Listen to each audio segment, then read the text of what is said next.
Hey there, folks. Diane here, 36, female, and boy, do I have a story to tell that'll leave you shocked and bewildered. Now, before we dive into the juicy details, let me make one thing clear.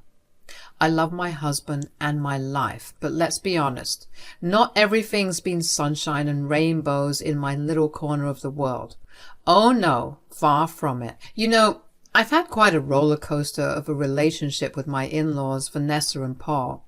Now, I'm not one to throw around accusations without some evidence to back them up.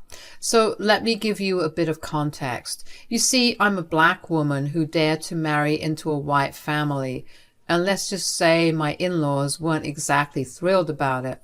The microaggressions, the racial insensitivities, and the downright rude behavior were all part of the package deal, apparently.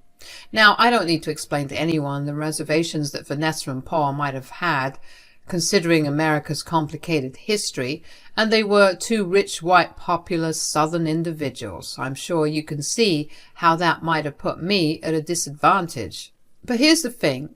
I've tried. Lord knows I've tried to be kind, understanding, and approachable to these people. I've extended olive branches left and right, but they just kept chopping them down like lumberjacks on a mission. Cameron, my wonderful husband, bless his heart, would do his best to stand up for me. He'd yell at his parents, urging them to do better, be better, and for a moment they'd promise to change.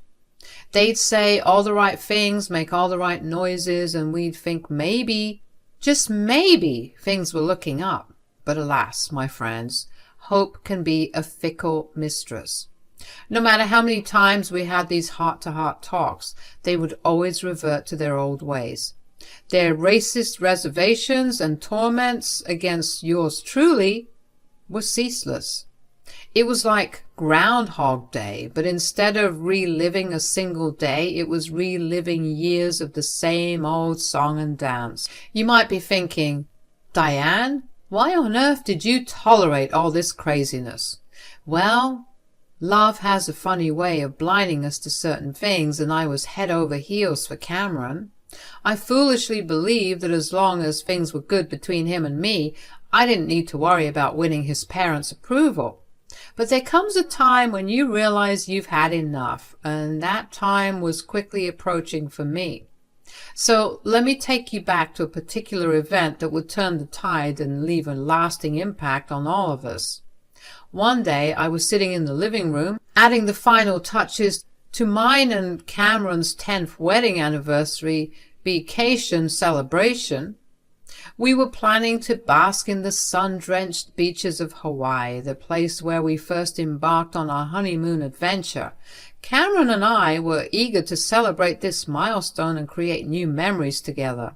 As I was in the middle of planning, I was getting an incoming call from Vanessa. Hello. Oh, Diane, my dear, it's so good to hear your voice. I hope you're doing well. Now, let me tell you, folks, the sound of Vanessa's voice being enthusiastic and kind was like spotting a unicorn in a concrete jungle. It just didn't happen. So naturally, I was suspicious. Vanessa, what can I do for you? Well, Paul and I have been thinking about it for some time. We want to throw you a surprise wedding anniversary celebration for you guys. Surprise? Why are you telling me then? Oh, it's part of our plan. You see, Paul and I are going on a book tour for our memoir, and we thought this celebration would generate some positive press. Ah, of course, the perfect opportunity for you to get some attention. How thoughtful.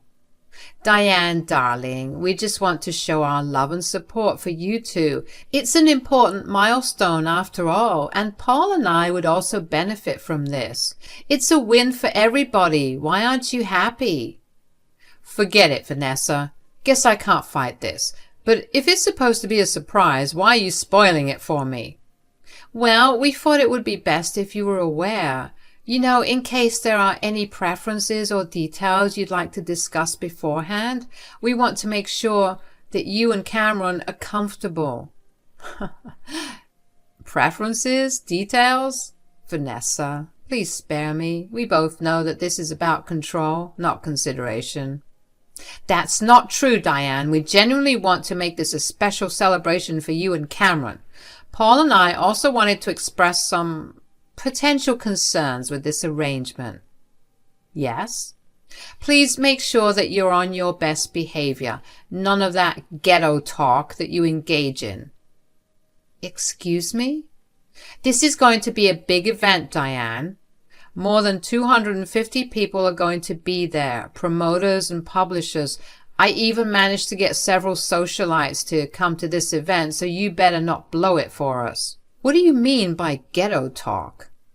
You know, that language that you and your people engage in. It's not proper English, so please make sure you address that. I'm hanging up the call now. What? Why? Wait, we have to discuss. I stormed into the bedroom, my heart racing and my blood boiling with anger. I found Cameron sitting on our favorite armchair, engrossed in a book, oblivious to the storm that was about to hit him. Cameron, you won't believe what just happened. Your mother had the audacity to insult me on the phone. What? What did she say? She had the nerve to tell me I shouldn't speak in that ghetto language. Can you believe it? That's disgusting. I'm so sorry, Diane. You don't deserve to be treated like this. I'm tired, Cameron. I'm tired of constantly fighting, of trying to explain, of being the bigger person. It's exhausting, and what hurts even more is that you know how toxic they are. Yet you still insist on keeping them in our lives. Diane, I love you, but they're my parents, and as much as they're being awful, I can't just cut them off completely. That's what you said 5 years ago. Do you remember? Of course I remember. We almost broke up because of this. How could I forget? You see, folks, 5 years ago, Cameron and I were on the brink of divorce. Shocking, I know. And you'll never guess the reason. It was because of his parents. Surprising, I know. I had had enough, and I told Cameron that he should cut his parents off completely so that we could live in peace, but he was quite conflicted. I guess it's not rocket science to understand why. I mean, they're his parents, but I simply couldn't understand why he was still holding on to them. Yes, they were his parents, but why keep such toxic people in your life? Blood isn't always thicker than water. Anyways, the arguing escalated and we almost got divorced. Seriously, I even got the divorce papers, but we managed to overcome it. What can I say? We just loved each other a lot, and we decided that we'd weather the storm together, hoping that things would change with time, as things normally do. But things stayed the same. His parents were as racist as ever, and we continued the cycle. And what has changed since then? Nothing. They're still the same, and it's affecting us and our happiness. It's affecting my happiness. I know, Diane. I know it's difficult, but I can't just cut them off completely. It's complicated. Complicated, Cameron? Sometimes the right thing to do is also the most difficult thing to do. We deserve to live our lives without this constant drama, without their racist antics. We deserve peace and happiness. Don't you think that I deserve that? Tears welled up in my eyes as the weight of our situation bore down on me. The thought of losing Cameron, the man I loved so deeply, was devastating. But I couldn't continue down this path of endless frustration and pain. Cameron, I'm at breaking point. I've been at this breaking point for years now. I need you to understand that. I can't keep sacrificing our well-being for the sake of toxic relationships. We need to seriously consider cutting them off once and for all. Diane, I need some time to think. I love you and I don't want to lose you. Let's talk about this more. Please understand that it's not an easy decision for me. Time flew by as we immersed ourselves in the preparations for the anniversary celebration. Vanessa and Paul took charge, leaving no stone unturned to make the event flawless. Surprisingly, they included us in every step of the planning process, seeking our opinions and genuinely valuing my input. It was a refreshing change to see them being so attentive and interested in what I had to say. Diane, what do you think about this color scheme? We want everything to be perfect for you and Cameron. Well, I actually think the blue and gold combination would be lovely. It's elegant and timeless. To my surprise, they didn't dismiss my suggestion or belittle my opinion as they had done in the past. Instead, they nodded, genuinely considering my words. You're right, Diane. Blue and gold it is. We want this celebration to reflect your love and happiness. As much as we want to be in good graces with the public eye, we are prioritizing you two. It's your day, after all. Cameron and I exchanged surprised looks, cautiously optimistic that maybe, just maybe, Vanessa and Paul were undergoing a transformation. We entertained the possibility that their previous actions were more of ignorance than genuine animosity. However, deep down, I couldn't fully dismiss my reservations. It seemed a bit too convenient that their newfound kindness aligned perfectly with the release of their joint memoir and the need for positive publicity. Something felt off, and I couldn't shake that nagging suspicion. Did you see that, Diane? Maybe this book tour has forced them to reevaluate their actions. It's possible, Cameron, but let's not forget their past behavior. We need to be cautious and not let our guard down completely. As the preparations kept going, I couldn't help but notice how they were involving us in every single detail of the event. They wanted our input on the guest list, the menu, and even the music. It felt weird to suddenly be included like this, but I went along with it, waiting for something to go wrong. On the surface, it seemed like our relationship with Vanessa and Paul was getting better. They even managed to keep their racist remarks to themselves during that time. But deep down, I couldn't shake the feeling that their kindness was just a front, a way to make sure they looked good for their book tour. The day of the anniversary celebration finally arrived, and I couldn't deny the grandeur of the event they had orchestrated. It was really fancy. The venue was adorned with blue and gold decorations, but as I had requested, the tables meticulously set and the atmosphere exuded a sense of celebration. Our friends and family were gathered, equally waiting for the surprise, not knowing that we were ready in the loop. There was also a boatload of unfamiliar faces wielding cameras and iPads, the journalists, photographers, and other publicity people, no doubt. As I stood by Cameron's side, anticipation filled the air. Vanessa and Paul, wearing fake smiles, approached us, ready to unveil their grand surprise. Diane, Cameron, we hope you're ready for the biggest surprise of your lives. Yes, of course, surprise. Right. When you two come out, pretend to be shocked, okay? Diane, if you could cry, that would be lovely. And sweetie, remember what we said. No ghetto language, please. Both of you are going to be giving a speech. This needs to go perfectly. Really, Mom? What? You're being racist right now. No, dear, never. What are you talking about? Anyways, this has to go smoothly, okay? Don't dare mess this up for us. There it was. I knew that Vanessa couldn't play nice for more than a week. Her mask began to slip and she was being as pissy as ever. Looking at Cameron like I told you so. Let's just get this over with. Cameron and I, standing outside ready to enter the venue, trying to act all surprised and thrilled like two puppets in a circus. The emotions were all over the place and I could feel the tears welling up, realizing that this wasn't the line I had signed up for. But hey, we had a show to put on, right? So I steeled myself and went along with it.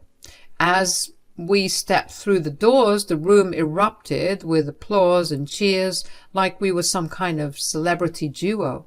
And there they were, Paul and Vanessa, grinning like Cheshire cats, ready to welcome us to the stage. Diane, Cameron, welcome to your 10th wedding anniversary celebration. Surprise! Joining in the act, we wanted to show our undying love and support for your blissful journey together. Congrats. Oh, come on, people. You can cheer louder than that. Let's welcome the lovely couple with a roaring amount of support. The crowd erupted louder, and Cameron and I made our way to the podium where his parents stood. Cameron, bless his heart, looked genuinely surprised as he hugged his parents, playing his part like a seasoned actor. The crowd ate it up, clapping and cheering as if we were the stars of a reality TV show. Little did they know the show was about to take an unexpected turn. Vanessa began speaking to the crowd, ready to continue the charade, when I had a sudden epiphany. This was my moment to seize control, to let my voice be heard amidst the sea of phony smiles and hidden agendas. I wasn't about to let this opportunity slip through my fingers. And now, let's hear a few words from the queen of the event, Diane. Thanks everyone for showing up tonight. It's quite the turnout, I must say. Whispers started to spread through the crowd, praising the benevolence of Paul and Vanessa.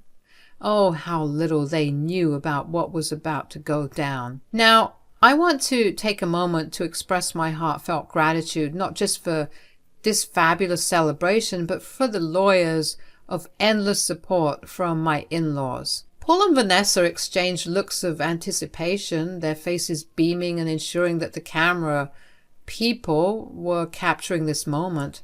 They were probably expecting a gushing tribute. Well, they were in for a surprise of their own. Tonight, I want to thank you both for teaching me a valuable lesson. You've shown me just how strong I can be in the face of adversity. Your presence in my life has been a constant reminder of the importance of standing up for what I believe in, even when I'm faced with ignorance and bigotry from you two. The room collapsed into stunned silence, like someone had pressed the mute button on their applause.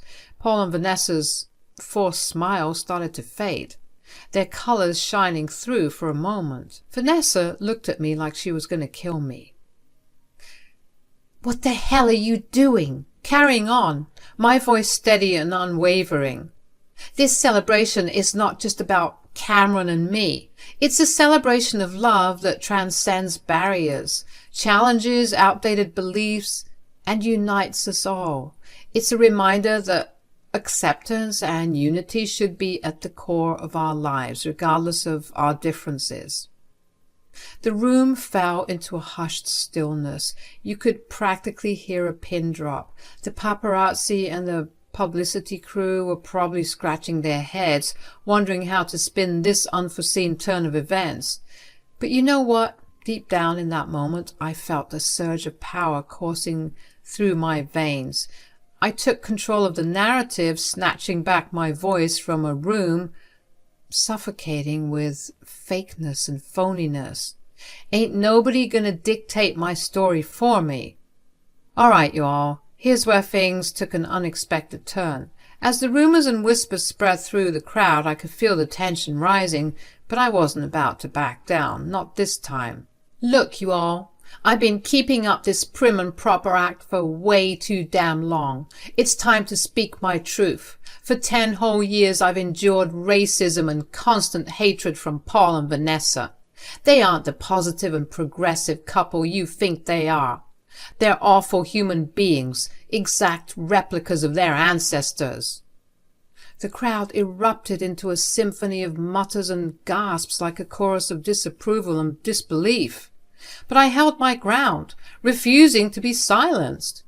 Just as I was about to drop some more truth bombs, Paul tried to snatch the microphone from my hand, but I was quick, holding onto it with a grip as strong as my resolve. And you know what? This entire thing is a lie. Yep, you heard it right. Both Cameron and I knew about this surprise the whole time. Vanessa and Paul orchestrated this whole thing for their upcoming book tour, hoping to get in good graces with the public. The gasps and murmurs escalated, leaving Paul and Vanessa stunned and immobile, not believing what was happening. Cameron was just as shocked as his parents, but he also looked somewhat impressed. Vanessa and Paul want to act all nice and lovely, throw in this so-called celebration for Cameron and me. But let me set the record straight, you all. These two right here, they are the most racist, downright despicable folks I've ever come across. I have been putting up with their crap for a whole damn decade, but I ain't about to tolerate it for a second longer. The room erupted in more gasps, blending with whispers that echoed throughout. The photographers clicked their cameras, capturing every moment of the unfolding drama. The publishers, with expressions of clear disgust, seemed taken aback by the accusations being hurled at Paul and Vanessa. The truth was being exposed, and it wasn't a pretty sight. I continued to expose Vanessa and Paul, sharing numerous examples of how they had mistreated and abused me. With each revelation, the crowd grew increasingly restless, as if they were ready to take up pitchforks and torches and start a riot. What began as gasps and murmurs quickly escalated into anguished shouts from the crowd. I noticed my friends and family members among the loudest voices, fully aware that what I had endured was completely unacceptable. Let me make one thing clear. I will no longer tolerate this toxic environment, Cameron. I can't be with you as long as these two are in our lives. Love shouldn't come at the cost of our self-respect and dignity. I'm leaving, with or without you. Cameron wavered at my words. He understood the gravity of the situation, his expression a mix of determination and sadness. We should never feel afraid to speak up against the mistreatment we face. Racial ignorance is nothing but a shield for those too proud to admit their prejudices. Just at that moment, Vanessa did something that made everyone jump out of their skin. The heifer lunged at me. Could you believe it? Luckily, I narrowly avoided it, and because of the force she came at me with, she almost fell off the stage. The room was now filled with hooting and hollering. Let me tell you, the people were not pleased. The tension hung thick in the air as Vanessa shouted, "You will pay for this, Diane!" Ignoring Vanessa's empty threats, I composed myself and addressed the crowd once again. "I've said what I needed to say. You all know the truth now. I'm done with this crap." And with that, I dropped the mic and I began to make my way out of the venue. As I was walking down the aisle, I was cheered at, with people commending me for my strength. I didn't feel like going home at the time, and as my friends emerged from the venue not long afterward, I decided to stay with them for the time being, knowing that if I went home, it would be a battlefield. All right, let me fill you in on what went down after that intense showdown. I decided to stick with my loyal friends as things started heating up, and let me tell you, it was one fiery storm. As we rode away from that eventful night, I couldn't help but notice social media exploding with videos and posts about the whole ordeal. People were sharing clips of Vanessa almost taking a tumble, and me standing strong, speaking my truth.